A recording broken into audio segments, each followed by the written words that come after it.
Hello, ladies and gentlemen. So, in this video, I'm going to touch on what happened to me and my social media accounts, what happened to me in general this past week. And then at the end of this, you can, if you don't want to, you can turn the video off. But the last part of the video is I'm going to give the tips and tricks that I said I would help people out with last week that if you're thinking about starting a YouTube channel, some of the low tech, simple to use things to start a YouTube channel. That's going to be the last part of it, and this is all going to happen right here in one take, no edit. I still can't get into my editing software, and I hope I'm able to do it soon. But right now, this is the best I can do. One take, one shot. Here it is. So what happened last weekend? Sometime while I was away playing in a golf tournament, by the way, for Make a Wish Foundation, I had what I originally believed. I believed I was hacked and somebody had accessed my social media accounts. Well, I was optimistic and a bit naive in thinking it was just my social media accounts. It turned out that it was a virus that was on my home computer, a computer that I use for everything from accessing banking, online banking, to paying my mortgage for my home, to everything. They started accessing everything and trying to get money any way and every way possible. Without going into details on each and every account that was hacked, let's just say, for the sake, this video, 17 different accounts were hacked into, and they accessed or tried to access money from 6 different accounts. Now, the lucky thing for me is that this past summer, YouTube had put out a series of warnings that someone or some entity, some group was hacking into YouTube accounts, and they were taking over accounts, blocking out the creators. And then they were going into AdSense accounts and cleaning out people's AdSense accounts. So they put out a warning that everyone should set up what's called a two-stage verification. If you are a YouTube creator or have a friend who is a YouTube creator, I highly recommend, if they haven't done it already, to set up a two-stage verification system for their YouTube and for AdSense. Protect the money they make now and make sure that they're able to get back into YouTube. Because of this, it saved me a lot. Yeah, I did have some financial loss from all this. They tried to access all my credit cards and my home mortgage and my home equity line of credit. They weren't able to. AdSense, I didn't lose any money there. I didn't lose any money from my bank account, personal savings or checking or credit cards, but they did clean out my Venmo account. They got all $37.51 from my Venmo. It's not worth fighting over. If you've ever dealt with Venmo, you'll know exactly what I'm talking about. Their customer service is the worst. And they want to be big players like PayPal. They're they're a joke. So I've had to cut up all my cards and order new cards. I had to, go through so much. It's unbelievable. You wouldn't believe just how much our lives out here depend upon access of a computer, access of the internet. I mean, they locked me. They got in and changed my password and my access to my Netflix. I can't get into Netflix. I can't get into my cloud storage. They deleted all my photos from my cloud storage. So all the pictures of my son from birth up to 4 years of age are on the cloud, my cloud storage, and there's nothing there now. I have zero, boop, nothing. on cloud storage at all. So they got all that, and we are just barely tipping the iceberg right now on everything that we can think of that they've gone through. And before I forget, uh, we have hired a cybersecurity company that specializes in retrieving data, and they're the ones that actually found the virus on my computer. It came on, either I downloaded it or somebody downloaded it, or it came in, malware, email, something. I don't know. I'm not a tech person. I'm lucky I can turn this damn camera on most days, and I know how to use this camera. But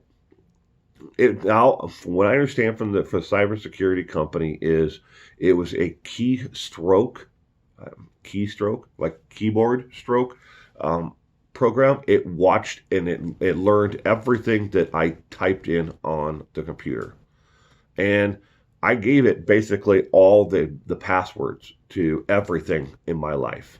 And yes, I know this is going to be a shocker to you, and I hope to God you are not like me. I had the same password for so many different things. And I know it's wrong. I knew it was wrong before this happened, but I did it anyways.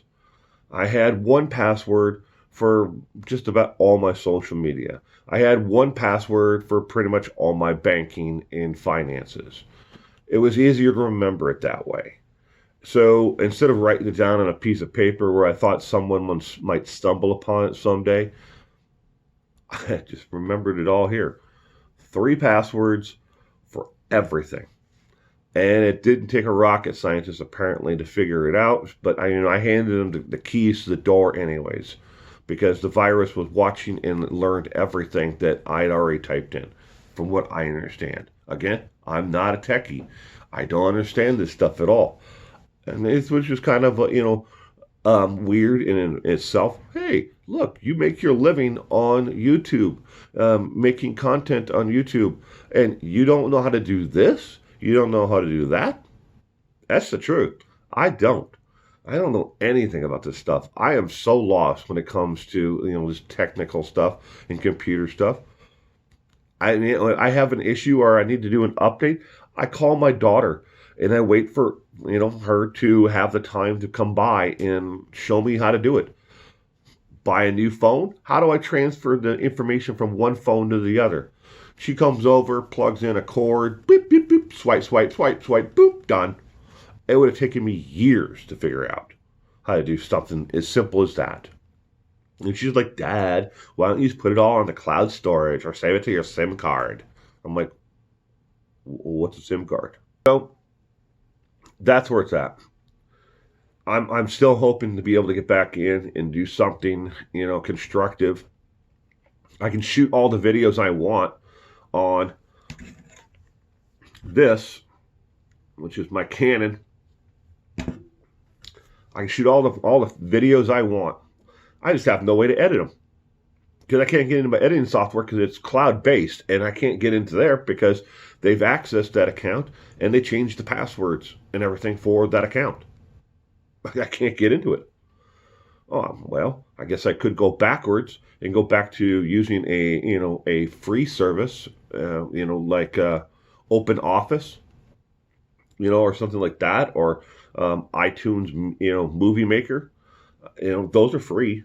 I could go back and do it that way, and then immediately everyone who doesn't know anything about what happened to me would be on my butt, no tomorrow, telling me that the audio and the video quality sucks, and I just don't want to hear it, and I'm getting enough slack over the fact that all this happened. But I want to give a tip off to a shout out to Janet. Janet was the one who first notified me of the hack. She didn't know it was a hack, but she was the one that messaged me and asked me what was going on and why I was basically spamming her, asking for money. 2 things in this world, ladies and gentlemen, you can guarantee are going to happen. every day on this channel and everywhere that I am on social media. One, I'm going to give you the absolute most positive, and documented truth. I'm going to document everything that I talk about. You may not like it. Other people may not like it. You may not like the fact that I don't talk about certain things because I can't document it. But I'm always going to do my best to get the truth out there. That's number one. Number two, I'm never going to ask for a dime of your money. I understand the world that I live in. I'm not naive to that, nor do I expect anyone to ever go out of their way and give me even a dime of their money. And when, all you out there who received, messages from me asking me, supposedly from me, to give money to a memorial fund, and then I supposedly spammed you to over and over again to give me money either by Venmo or PayPal or through a GoFundMe, link. I would never do it. This past year, I lost my grandmother, I lost my uncle, I lost my dog. I didn't ask for a dime of your money. And I'm never going to ask for it. And I don't want to come off in a negative way, like I'm mad about it, but I am. I'm trying to keep a level head about this, but this entire thing pisses me off. I lost 450 subscribers over this. I lost almost the same amount of people who were on my personal Facebook page, not just a group, but just my Facebook. I had 3,000 people on the Facebook, but I lost about the same amount because they looked at it as I was being insensitive and that I was spamming them for money and that I was begging for money. I never did any of that. I would never do that. And I don't know how to put it in a way where I can convince people other than to say that would be so far out of character for me to ever do anything like that to anyone ever. I don't care what it was. My wife was dying from breast cancer. When she was going through that, I had a GoFundMe for it. I never posted to one time. Friends and family had to post to it and do updates.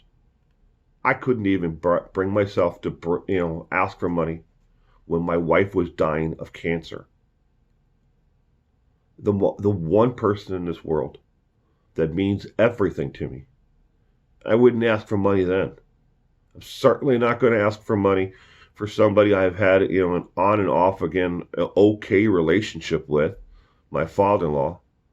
Yeah, he's a disgruntled, pissy individual, and our relationship has never been that great.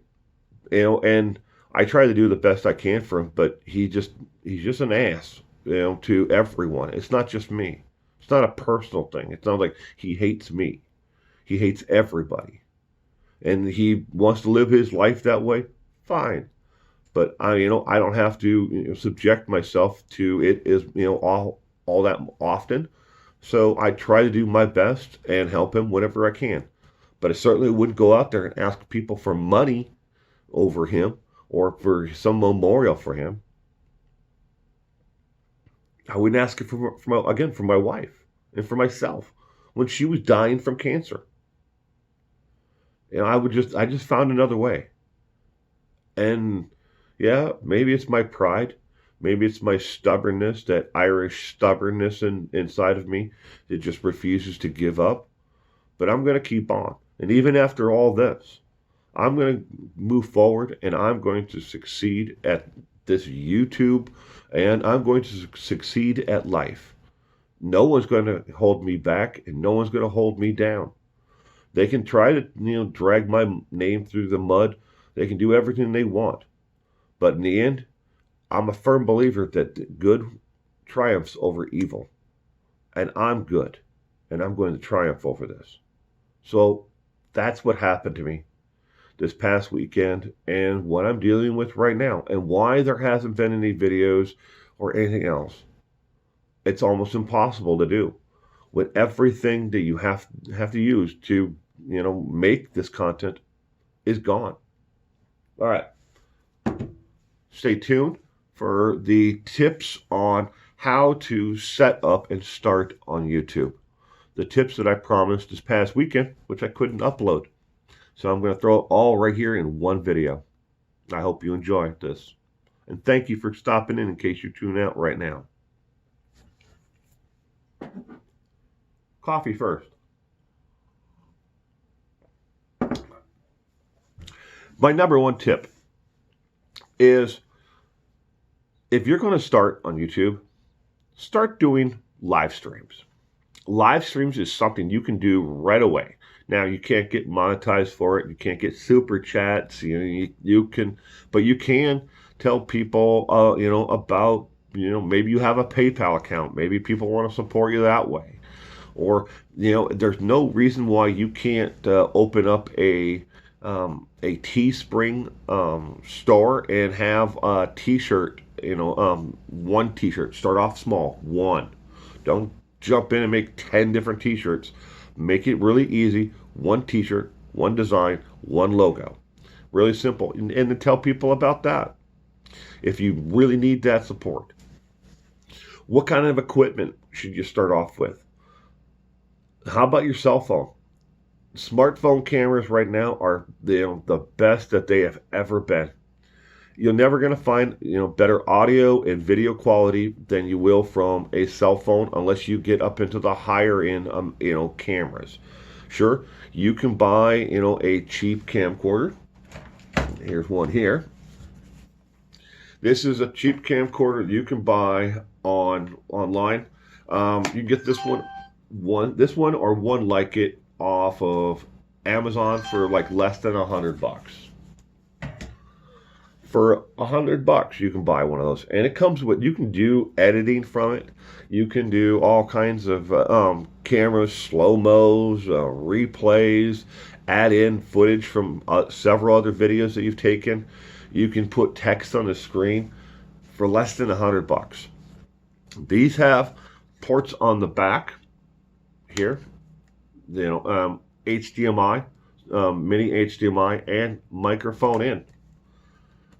And some of these models come with a mic that comes up like a boom mic that mounts on the top. So you'll get really excellent audio quality. But if you start off cheap, don't spend a dime on this. Start off as cheap as possible. You already have a cell phone. Take that cell phone out, put it up, get yourself a stack of books. Maybe 5 or 6 books high in one stack, and then 7 or 8 books in a stack right behind them. Why? Because you can take that cell phone and put it on the one stack, standing on its edge, so it's this way, and then it has got support so it can't fall backwards because of the other books. All right? And then take yourself a little tiny piece of Scotch tape and fold it over on itself so it's got sticky side out. Put that down, and then put the cell phone on that piece of Scotch tape so it doesn't slide this way on the books. If you can put this on a bookshelf, a nightstand, or something, these stacks of books with your cell phone on it, as simple as that, and then put a chair in front of it. Lighting is important. Nobody wants to watch a video of somebody sitting there doing a live stream and it's pitch black behind them. Yeah, it maybe if you're into goth or whatever you're into, that might work for your group, but they want to see you. They also don't want to see a circle on the screen of just an icon of you and then they're going like this and radiating out as you talk. Yeah, it's okay to do it for a little bit, but don't do it for the entire video. Free editing software you can use online. OpenShot Editor is a shareware program. It's simple to use and it's free. You can you can download the free version to your phone or to your home PC or laptop. Most cell phones, except for iPhones, the newer iPhones, but an older iPhone, they have headphone jacks on them. But the headphone jack is also headphones and audio input. And you can buy lapel mics, which is little clip-on mics, like you see, a news producer or someone in a professional studio may have, and then that can plug into your actual phone headphone jack on your phone. Most Android devices still have headphone jacks, but some of the newer iPhones don't. You can pick up a pack of those for less than $30 on Amazon for a pack of two, and they come with extension cables and stuff like that, to plug in with them. It takes a little bit of time to get used to them because you're going to get up and try walking away with it still attached to the phone. But they're really simple to use. I don't have a company. I don't have an affiliate link or anything to post for any of this stuff. So, and FYI, if you do buy one of these on Amazon, understand for $100, you are getting exactly what you pay for. This one is less than 6 months old and the damn thing stopped working. It turns on, turns off. As you heard, I didn't even have to push anything. It just turns itself off. But then again, it's been dropped so many times, it's not even worth the money. And so now I'm just trying to retrieve the data that is on it, the videos that I've never used. And I shoot a lot of videos. But so there's your video, there's your audio, there's a way to start your live stream. Practice at it. Get yourself a notebook. If you're going to do a live stream, write down what you want to talk about. Well, so let's just hypothetically say you want to do your first live stream ever, and you want to talk about your corgis, and you want to talk about your corgis and some of the issues that you've had since you've had your corgis. Write it all down, and then break it down into highlights. I mean, it's really simple to do. Think of 5 points in the total thing that you want to make sure you get across in the video to everyone about your corgis and raising corgis. And it'd be the first might be grooming, and then food, and then issues with if corgis are hard to house train, transportation of corgis, whatever just using it as an example. But write out an outline of what you want to talk about, and then from there you go forward and you have your live stream, and that way it keeps you on actual topic. And understand, your first live stream you may not get anybody at all, but do it anyways and post it. You might get somebody to watch it in review later on, but post it anyways. Once you get that video up on YouTube, all right, you've downloaded the video. Next thing you need to pay attention to is what's called SEO. That's search engine optimization. And how do you know what search engine optimization is? It's simple. These are words that Google and YouTube is going to use in order to suggest your video out to those who are actually going to watch your content.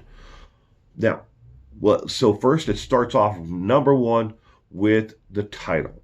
You want to keep it depending upon what you're trying to do. Are you trying to get maximize the amount of exposure through search, or are you trying to get people to understand really quickly what the content is about? Putting on there live only doesn't help search engine optimization at all. Or your name live does not help anybody at all find your content. You need to put in there live, talking about my pet corgis. that would be, maybe that's your title. And then you write a description, 1 or 2 paragraphs about what your video is about, that live stream. Even if it's not a live stream, maybe it's just a video about your corgis. But 1 to 2 paragraphs about your corgis. Keep it simple. Don't write it out on there and then look at it before you move on. And then look at it and go, is this very wordy? If it's wordy, cut it down. You have to understand all of this, the title, the description, everything. You have to think like somebody who has very short attention span, because that algorithm looks for this stuff, and that's how it's suggested. It's like, okay, well, corgis is in the title. That's a good thing. We know what the video is about. It's about corgis. The description, that word corgi pops up in the description. That is a bonus, because you want to make sure that words from those titles, for the title, is in the actual description. And we're not done yet, though. Next, after you've written the description, you've cut it down, you've made sure it's not wordy, all right? Then you scroll down the page, you're going to find a thing that's going to come to it, and it's going to stop, and there's in blue lettering right there, it's going to say see more or open more. It depends upon what version of actual YouTube Studio you're in, but read down and you'll find it, and you click on it, and it's going to bring up an entire box for the little thin box, but it'll expand as you actually add things into it. But it's going to be keywords, and you're going to want to put the keywords from your actual title. If your name is Mary Sanders, Mary Sanders talks about corgis. If that is your title, you're going to want to put Mary as one word, comma, and then it's going to put that in gray, and then Sanders, comma, and that's going to put that in gray. And so those are, and then you'll see a little X where you can, either take that word out, but make sure that word corgi is in there. So now you have 1, 2, 3 places where the word corgi is in on that search. So when Google and YouTube go to suggest it out to people, and somebody types in, I love corgis, your video is going to be somewhere in that suggestion, because you've used corgi once in the title, 2 times in the description, 3 times in the actual keywords. After the keywords, you're going to have only 2 other steps before you actually publish it. But we're not leaving that first page yet. Up is the thumbnail from where you're putting in those keywords. You're going to see a little series of 3 boxes. They're either screenshots from your video that YouTube has grabbed as stills, and that you'll have no text on the screen at all, or you can upload your own. The first box is going to be blank, and then 2 more boxes are going to be screenshots from your actual video. If you need to, click on one of those, and that'll be your thumbnail for the video. Hopefully it grabs a nice picture of your corgis, if that is what your topic was about. Otherwise, you can take a still photo of your corgis. In that first box, you click on it, and it will say either add or change, and you click on add. You can add a picture of your corgi. When you think about thumbnails, again, think about short attention span, because you need to have a short attention span. It's got to be, you got to think about how you're looking at videos. When you look at videos, you scroll by a video, you look at it like, oh, look, that's a cute corgi. Or, if it's just a black picture, with some words on it, or a white picture with black letters on it, that's not attention grabbing. It doesn't grab your eye. If it's loud and explosive, and shocking, it's going to grab some people's attention, but it's also going to turn some people off. And if it's very wordy, you're not going to get anybody to read it at all. And I see this a lot. And it's one of the major mistakes a lot of YouTubers, do when they're starting off, is they want to type out exactly on that thumbnail, and that little picture that they're going to use as their thumbnail, everything about what the video is about. Keep it simple. And like the person who was my mentor for the longest time in starting this journey on this, for channel, told me, keep it simple, stupid. If you're going to put anything in there at all, keep it less than 4 words. It could be, I love corgis. Boom. There you go. That is your simple title. That is your thumbnail. That is your description. Put that in the description. Put those words into keywords. So now we are finally done with the first page. Second page is simple. It's just going to say, look, there's no children in this video, blah, blah, blah. Third page, how do you want it to be presented? Do you want to go private, unlisted, or public? And you click on one of those. I would suggest just straight publishing it. You're not monetized, so it doesn't matter what the content is really about. You're just trying to gain views right now. Get people to view your content, and then they will subscribe. And the more you do this, the more you work at, the easier it's going to be. Now, I know people are going to say, but Will, I've seen your videos from a year ago, and I've seen your videos from a week ago, and your video quality and audio quality still sucks. Why? Why haven't you gotten any better at this? If we're going to get better at this, what hope do we have if you haven't gotten any better? I know. But I keep this entire thing as low tech as I possibly can. Ladies and gentlemen, I don't care if you spend thousands of dollars on camera equipment, which you shouldn't do with any time within the first couple of years, 3 years of your journey, unless you're absolutely, you blow up tomorrow. And the chances of you blowing up are very, very, very, very slim, especially depending on what kind of content you put out there. I mean, am I saying it's never going to happen? No, I'm not going to say it's never going to happen, but it's very rare that it ever happens. It's not going to happen like the Mr. Beast channels and the Casey Neistats and the Logan Paul, and the Jeffree Star. These channels and how they blew up is something that is never going to happen anymore. Right now, you're fighting against not only the general people putting, like yourself and myself, putting up content. You're fighting against the big money production channels out there, channels where Ford Motor Company is backing someone to make it look like it's a blog, but it's actually the entire thing from start to finish is an advertisement for Ford Motor Company. And I'm just using Ford as an example because I'm looking at a catalog over here for the new Ford Raptor. But I mean, you're fighting against that, and then and the entire thing's a commercialized until you're 5 minutes into a 15-minute video. So, and that's the way it goes. But you're fighting against all these people, and then you're fighting against the established channels. Am I saying don't start? No, I'm not. I'm saying the absolute opposite. Start now.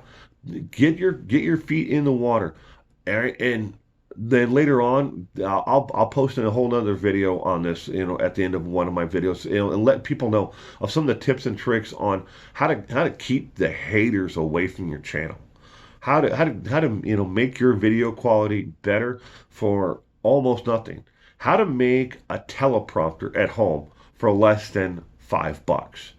It's simple to do, and you wouldn't believe just how easy it is. And ladies and gentlemen, right now, I'm reading all of this off a teleprompter, and I'm using my cell phone to actually shoot this actual video. So, no external microphone, just my cell phone and a teleprompter that I made here at home for less than $5. You can spend $400 or $500 or $1,000 on a teleprompter if you want to. I don't make that kind of money. I've never made anything like that in a month on YouTube. But again, let's move on.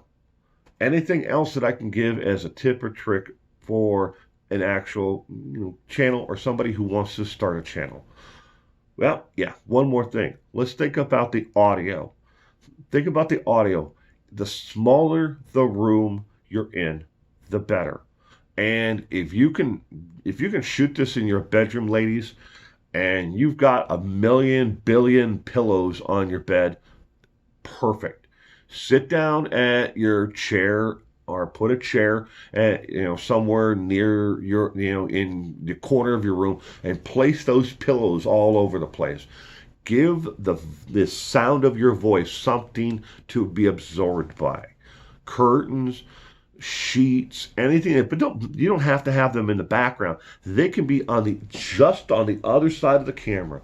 But think about how your voice is going to broadcast. Again, shoot a video, practice at it. The more practice you have, the better. Bust out that cell phone, turn on those lights, take a lamp, take the shade off the lamp, put it away behind the camera so the light is being broadcast towards you, so it's not going to drown out the actual lens on the cell phone. Because if you put it on this side and the camera can see that light, you're just going to be washed out. So, audio, video. Nobody wants to, listen, or watch a video with terrible audio quality. Nobody wants to watch a video of just, you're down in the corner like this, or you're up like this, and all they can see is your mouth, or you're down like this. Frame it. Think of it, of everything that you're going to see in the context of a picture of a loved one. Well, your uncle, your mom, your dad, your brother, your cousin, somebody you love. Elvis. It could be freaking Elvis Presley. Hey, Reba. Think of it as a picture of Elvis, if you need to. Do you want to see Elvis like this, with the top of his head cut off in the picture? Or do you want to see Elvis all the way over like this in the picture? Or, whichever, or down? You want to see a nice, good quality picture of Elvis. So that's it. That's my tips and tricks. And that's what's happened to me this past week. Now, I'm shooting this, and I'm going to upload this, again, one take, right after this video. I'm done shooting this. I'm hoping Saturday morning to be able to do a live stream.